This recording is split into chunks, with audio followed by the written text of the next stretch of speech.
Tax collectors and sinners were all drawing near to listen to Jesus. But the Pharisees and scribes began to complain, saying, "This man welcomes sinners and eats with them." So to them Jesus addressed this parable. A man had 2 sons, and the younger son said to his father, "Father, give me the share of your estate that should come to me." So the father divided the property between them. After a few days, the younger son collected all his belongings and set off to a distant country, where he squandered his inheritance on a life of dissipation. When he had freely spent everything, a severe famine struck that country, and he found himself in dire need. So he hired himself out to one of the local citizens, who sent him to his farm to tend the swine. And he longed to eat his fill of the pods on which the swine fed, but nobody gave him any. Coming to his senses, he thought, "How many of my father's hired workers have more than enough food to eat? But here am I, dying from hunger. I shall get up and go to my father, and I shall say to him, 'Father, I have sinned against heaven and against you. I no longer deserve to be called your son. Treat me as you would treat one of your hired workers.' So he got up and went back to his father.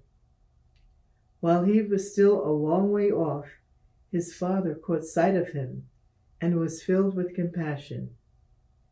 He ran to his son, embraced him, and kissed him.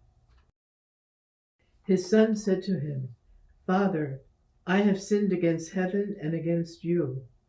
I no longer deserve to be called your son.'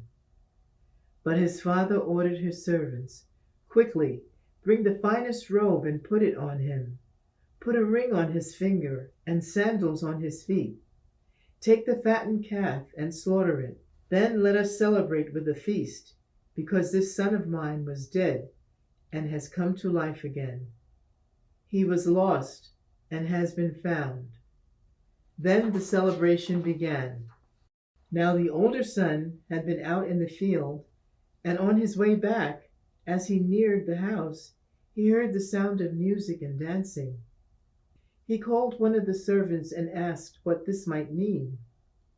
The servant said to him, 'Your brother has returned, and your father has slaughtered the fattened calf, because he has him back safe and sound.'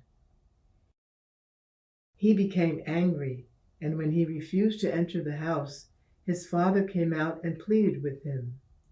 He said to his father in reply, 'Look, all these years I served you, and not once did I disobey your orders. Yet you never gave me even a young goat to feast on with my friends. But when your son returns who swallowed up your property with prostitutes, for him you slaughter the fattened calf.' He said to him, 'My son, you are here with me always.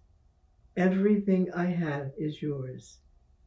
But now we must celebrate and rejoice, because your brother was dead and has come to life again.